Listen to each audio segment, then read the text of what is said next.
I wanted to make this video because Fortnite OG is a special situation for Fortnite. The entire reasoning behind this month-long event, as well as what it meant for Fortnite and what it means for the future of the game, is something that is worth discussing, even if in a short video. This is an exciting time to be a Fortnite fan because there seems to be big things coming to the game. But are all of these big things going to be good? Well, let's discuss. So the idea of old Fortnite coming back has been a huge point of discussion in the Fortnite community for years. It makes sense. Many people have great memories with the Chapter 1 map and the simpler gameplay of early Fortnite. Ever since we first got a new map in Chapter 2 in 2019, people have been asking for the Chapter 1 map back, and the cries have only gotten louder since then. I will come right out and admit it, I was not one of them. I also had great memories with Chapter 1, but I thought that there was a reason Epic moved on, and the changes they've made since then were a net positive in my opinion. Chapter 2's environmental mechanics, NPCs and story, Chapter 3's personal mobility improvements and zero build, and even Chapter 4's augments have all been massive improvements for the gameplay experience in my opinion. In fact, probably the most controversial thing I'm going to say in this video is that as a whole, Chapter 2 is probably better than Chapter 1.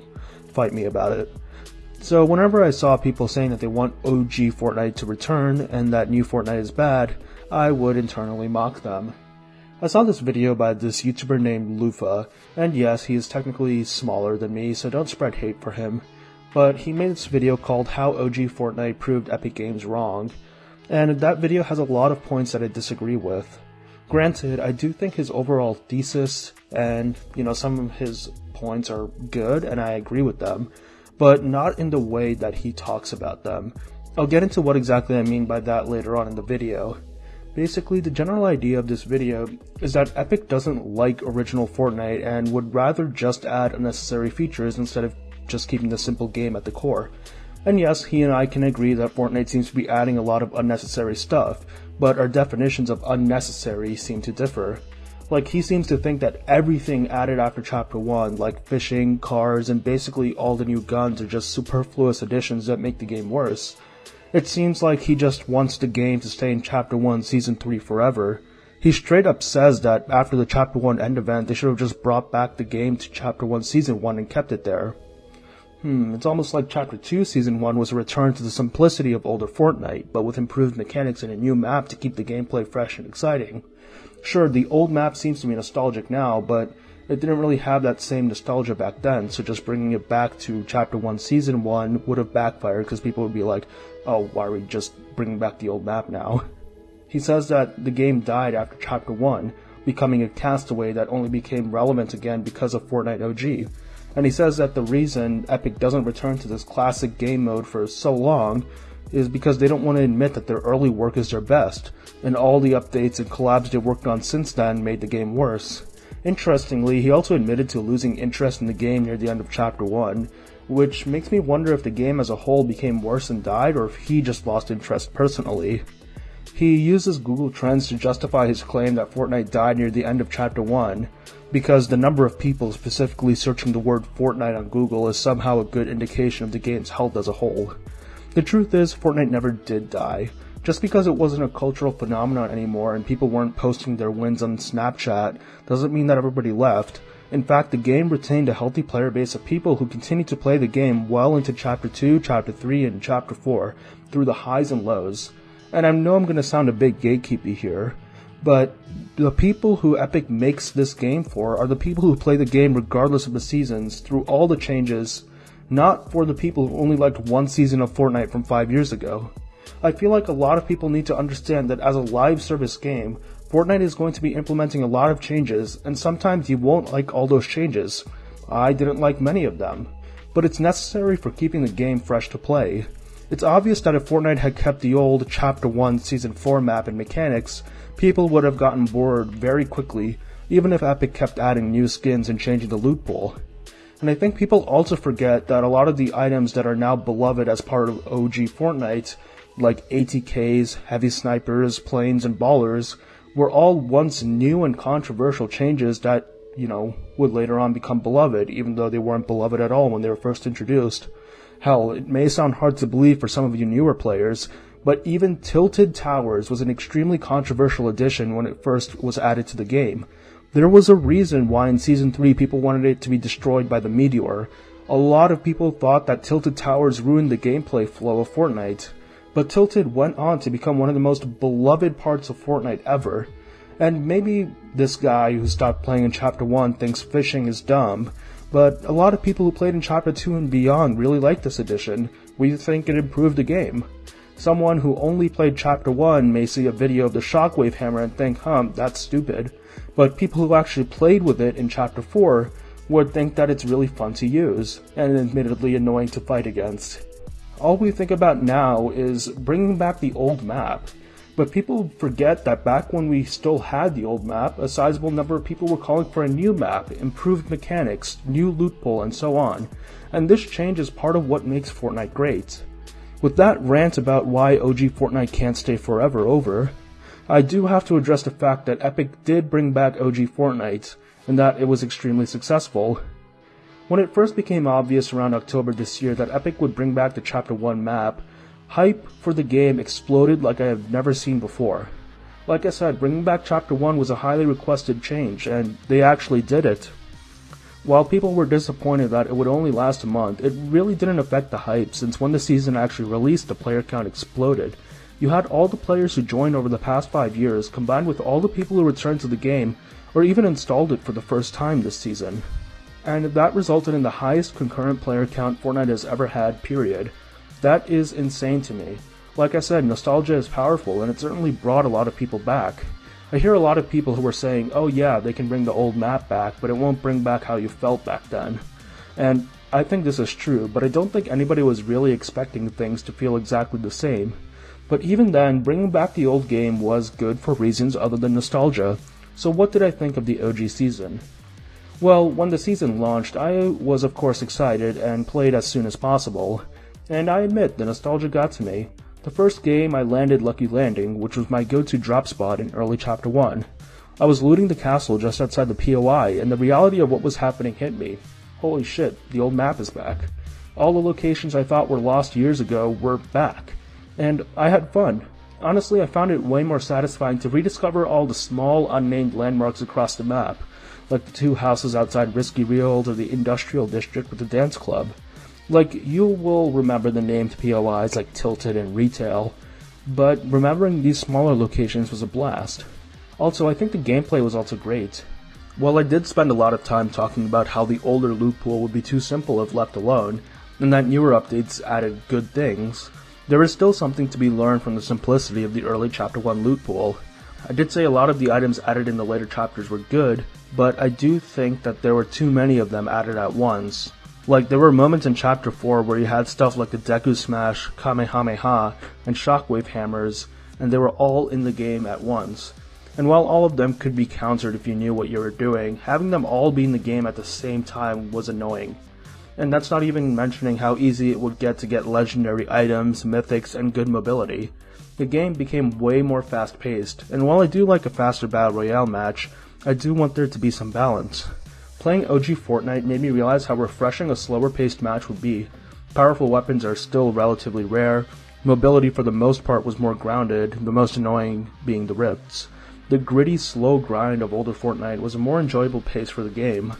And even as the season went on and we got the more out-there items like the junk rifts and airstrikes, they weren't as ubiquitous or annoying as something like the My Hero Academia mythics from back in Chapter 4. I hope that in the future, Fortnite takes lessons from the simpler loot pool here. It's great to add wacky, cool, and sometimes a bit overpowered items. They're what made Fortnite stand out in the first place. However, it is good to have balance in the game. Also, I just wanted to add on, I love getting killed with the traps again. I missed them so much, I hope they stick around. So what did I think of the aspects of the season other than the gameplay?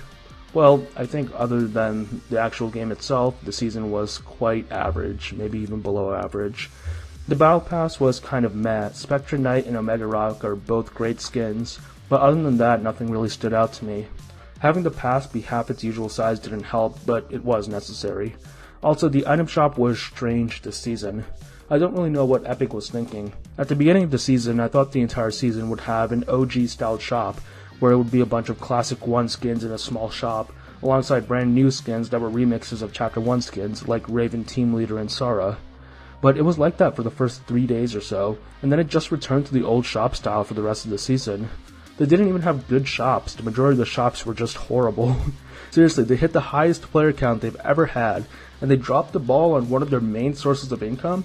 Even if they had quote-unquote non-OG skins, why not release the fan-favorite item shop skins of chapters 2, 3, and 4, so that the players returning from chapter 1 would have a chance to get them? I don't even think that they released a lot of the older chapter 1 skins. Honestly, just a baffling decision. I'd like to see behind the scenes at Epic Games to understand the thought process here. And we finally get to the season ending, and technically chapter ending event, the Big Bang. And here I want to transition into the worrying for the future part of the video I talked about in the title. So the event started off with what was basically a shortened version of the chapter 1 end event, which was pretty cool. That section ended with the black hole, and the rest of the event was showing off the quote-unquote different universes in Fortnite, which were the LEGO mode, the rocket racing mode, and finally the Eminem performance teasing the festival game mode. And yeah, this event reminded me of the chapter 3 end event Fracture, which was just a bunch of mini-games, probably teasing stuff that you'd be able to do in the revamped Fortnite creative. And if you've watched my other videos, you know how much I dislike the Fracture event, and I'd probably say I like this event even less. This event wasn't meant to further the story like the live events of chapters 1 and 2, but rather was just supposed to be a teaser and demo for features Fortnite would be adding in the future, the new game modes. I have thoughts about this. Not good thoughts. Let me explain. It has been clear to me for a good while, even before the OG season began, that Epic has been taking Fortnite down a different path that I don't like. Epic wants to turn Fortnite into a metaverse, which should be ringing alarm bells in the heads of every person that understands the implications of that term. If you've been keeping up with any sort of tech news over the past couple of years, you would know that the idea of a metaverse has been the talk of the town. It's basically supposed to be a virtual Second Life, a software that serves as a real-time social and cultural hub. And you'd know that any company that basically tries to force a metaverse, such as Meta themselves, would fail pretty badly. You see, we have some games that are basically already an existing metaverse, such as VR Chat and Roblox. But the thing is that neither of these games were explicitly created or groomed to become a metaverse. They just happened to become one because of 3 reasons, in my opinion. 1, they were widely accessible to a large audience. 2, they encouraged the users to drive most of the content of the game. And 3, there's a wide variety of experiences created by the users, meaning that there is something for everybody. If we take a look at Fortnite, we see Epic is clearly trying to take a step in this direction, but I don't think they're going to have as much success as these other games did. A couple of years ago, I made a video called "What Does the Future of Fortnite Look Like?" In it, I predicted that Fortnite Creative would be what the game pivots to, as once Creative 2.0 gives users more options to create maps, they would be the ones driving most of the experiences. And I did get this right. Epic does seem to be pivoting more towards Creative. I thought Creative 2.0 would do for Fortnite what command blocks did for Minecraft. Similar to Fortnite, Minecraft was once just a game with one core way of playing, the survival game mode. However, due to options given to creators like modding and command blocks, the game stayed relevant and even grew more popular. In Minecraft's slump years around the mid to late 2010s, a large part of what kept the game's community alive were adventure maps. These were basically fully realized games within Minecraft, ranging from simple parkour maps to story-driven experiences with custom textures. I thought Fortnite would also have a similar explosion in these high-quality experiences made in the engine. However, with Creative now in the front and center of Epic's mind, what are the top maps? Regular box fights and zone wars that have always been around in some lazy tycoon games. Seriously, LTMs died for this. So why is there such a difference between Fortnite maps and Minecraft maps? There is one crucial aspect I did not take into account when making that original video: monetization. Epic Games pays map creators for their maps, basically giving away set amounts of money to creators for every 1,000 people or so who play their map. And this seems like a good thing on the surface. It encourages people to make maps and actually compensates them for contributing to the Fortnite experience. But like any monetized platform, it will eventually come to be ruled by those who exploit the system. Think of it like YouTube. You can pump out the laziest content, but as long as you know how to play the algorithm, you'll be successful. Compare that to people who actually take their time to create something high quality. Yes, if you get lucky, people will recognize your quality, and you could become successful and respected. But compared to cheap clickbaiters, the amount of effort you put in for the numbers you get out is extremely inefficient. Same thing with Fortnite maps.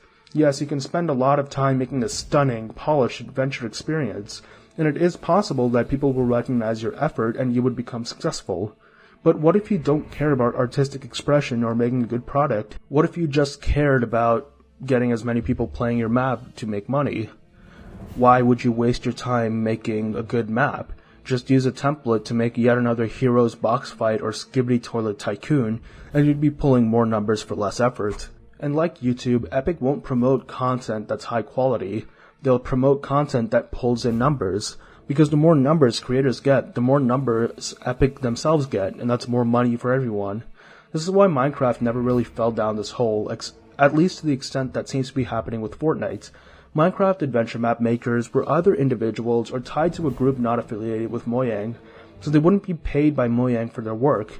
Any payment would basically come from users who decide to support them directly from their own pockets, which they would only do if the product was high quality. There was no incentive to pump out cheap maps, so the maps that would become popular were high quality ones that were unique to play and for YouTubers to cover. That, or it could also result in scam servers that bank on little kids spending their parents' money, but that's strictly disallowed under Mojang rules.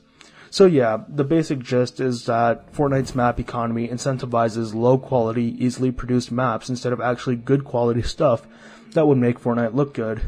Roblox has a similar engagement-based payout system, but that's a whole other beast, and there's also so many other business models involved as well as an entire economy that I don't fully understand, so comparing that with Fortnite's system isn't really the best comparison.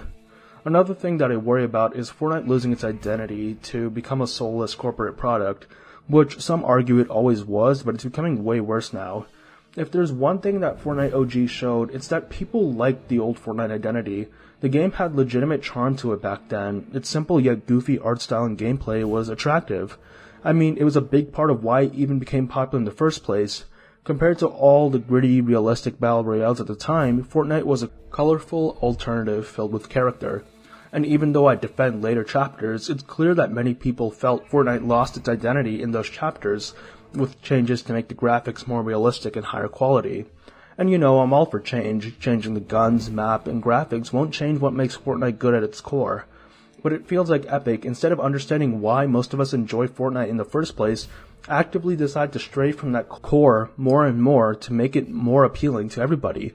And when you try to appeal to everybody, chances are you'll end up appealing to nobody. The best way to show this change visually is through the UI. Take a look at the classic Fortnite lobby UI. It's boxy and uneven. The font is a cross between normal and comic, perfectly representing the wacky but gritty military tone of the early game. It's simple, with everything laid out in front of you in a clear and labeled fashion. This is great design, it's iconic, and even if you show it to somebody who hasn't played the game, they can probably tell it's Fortnite. Let's see what the new UI looks like. Oh god, what is this? Is this supposed to be Fortnite? It looks like some 4-year-old's YouTube homepage. You have to scroll down to even get to choose the original Battle Royale mode, and if you want to see your challenges, your levels, you have to move to another tab where you need to go through a similarly convoluted UI. And the thing is, this is what Epic wants. They think this is good, because they deliberately want to remove themselves from the old Fortnite identity to forge a new identity as the metaverse. There's a reason why they had the OG season right before the launch of Chapter 5, before their additions of these massive changes. They wanted to use the goodwill of old Fortnite to have all eyes on themselves, and then show off their fancy new metaverse to everybody, saying, hey, this is the new Fortnite now. There's a reason that this new UI invokes stuff like Netflix or Roblox. They don't want Fortnite to be Fortnite, they want it to be the new media and gaming hub. Another thing that shows that Fortnite is deliberately moving away from their old identity is that they tried to add age restrictions to their cosmetics. Even worse, most of these restrictions seem to be gun-based. So if your skin has a gun or ammunition in its model, you can't use it in any experiences rated for people under 13. Unbelievable. The game with Battle Royale in its title that everybody knows is a game where you kill each other until there's only one person remaining wants to rebrand itself as a game that's super sensitive to showing violence to kids, which is so dumb. Fortnite already had a good track record of being kid-friendly compared to other Battle Royale games. That's why so many kids started playing it in the first place. The player base is a majority children. They weren't scared away from the guns. But once again, they ignore that aspect of their initial identity and decide to rebrand to be as universally friendly as possible. Now even the strictest mothers will be fine letting their kids play this rated E for everyone experience. Give me a break, this is beyond parody. The Chapter 4 end event, also known as the Big Bang, only cements my position. This event started with a rehash of the original end event, but quickly devolved into a marketing gimmick.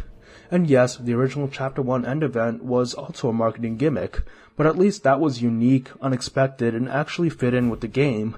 The black hole worked as a marketing gimmick because people were genuinely interested in it. This end event was basically just supposed to be a sneak peek at the different game modes coming to Fortnite in the future. A LEGO game mode, a racing game mode, and a music festival game mode.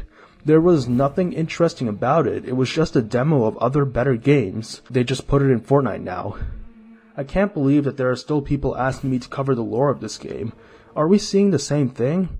Yes, in the past, the overarching story and events were always supposed to be marketing gimmicks to bring attention to the game and justify changes. But they at least used to be interesting, and you could actually believe that somebody cared about telling an overarching story. But we can see through the progression of chapter-ending events how Fortnite stopped caring about their lore, their story, their identity. The first one was a genuinely interesting and well-done event that meaningfully progressed the story while also facilitating change and generating hype. This Chapter 2 end event was also similarly great, but you had that reveal of Dwayne Johnson as the Foundation, which was added in for the sole purpose of garnering reactions and clicks. The Chapter 3 end event was very obviously supposed to be a demo for the capabilities of Creative 2.0, with the actual lore important parts being relegated to some cutscenes at the beginning and the end of the event. And now we got the Big Bang, which did not have any lore whatsoever, and was just a blatant ad for future collaborations and game modes. So going back to the video by Lufa I mentioned at the beginning of this video, I do think he was spot on about Epic not trusting their base game and adding unnecessary changes. I just think that he was wrong about what he considered unnecessary. If Fortnite stayed an ever-changing Battle Royale, I would be happy. Hell, even if they added a bunch of collabs. But the thing is, they're not just keeping it as a Battle Royale. They want to make it a new metaverse, the next big thing, Battle Royale just being one part of it. They're going to have creative modes made by players, and they're going to have officially made modes. We already got a huge collab with LEGO that's basically an entire LEGO game inside Fortnite. We got Rocket Racing, which is heavily based on Rocket League. I don't play Rocket League much, but from what I hear from the community, it seems like Rocket League is being ignored by its devs, and I think it's because they were working on this game mode. And I'd be willing to bet good money that the entirety of the Rocket League game would just become a Fortnite game mode in the future. It also looks like Fortnite Festival is being made for the musical collabs Fortnite tends to do, but from what I saw from the live event, it just looks like they put a knockoff Guitar Hero in the game. And we saw a reference to Fall Guys in the event. I wouldn't be surprised if Fall Guys also becomes a Fortnite game mode in the future too. This is a huge problem. Epic had a great thing on their hands, but I guess they couldn't accept having Fortnite be a really good Battle Royale game. Despite having what was a finished working product on their hands, they need to keep growing and growing. This is another thing I agree with Lufa on. Companies can never just be content with a good thing anymore. They have to keep making more profits each quarter, because if they don't keep making increasing amounts of money, why even bother making anything in the first place? Who cares if the audience for your game is having fun with what you already have if the CEO isn't getting bigger bonuses every year? So right in front of our very eyes, we are seeing Fortnite turn from a good Battle Royale game to a bad metaverse. Games like Roblox and VRChat work because they were made with the intention of being this platform for social interaction and creation. Adding these aspects to Fortnite is fine, but forcing them to be front and center in an attempt to rebrand the game is what brings it into unnecessary territory. I'm afraid of these changes because they're unhealthy, not just for the Fortnite community, but for culture as a whole. Nothing can be its own thing anymore. Everything has to be connected, part of something bigger. It's like Epic looked at the Oasis from the book Ready Player One and decided they wanted to recreate that in real life, not understanding that it's inherently dystopic to have a single game be the hub for all social interaction and culturally significant works. Because when that happens, you just get like this gray slush, devoid of any soul or character. And they're already doing that. I know a lot of people ridicule me for my blanket hatred of collabs in Fortnite, but I understood in the beginning that it would end up resulting in a situation like this, that Fortnite would lose that original charm and character in favor of just adding characters from every property under the sun in order to try and bring in even more people. In 2018, if you asked somebody to describe Fortnite as a whole, they'd say something along the lines of a cartoony battle royale with fun gimmicks. If you ask somebody today to describe Fortnite as a whole, they'd struggle to come up with an answer. It's a bunch of things, but it's also nothing. But hey, it works to an extent. And that seems to be the new philosophy behind most mainstream culture nowadays. Don't bother with making anything new or unique, just rely on crossovers and references and you'll be golden. So maybe I'm just wrong. So yeah, in conclusion, I am worried about the future of Fortnite. But I'm only worried because I enjoy the game. I don't want to see it stripped of everything that made it good in the first place. There's a reason why I spend hours single-handedly producing feature-length videos about the Fortnite storyline, back when I still thought the game had a story worth telling.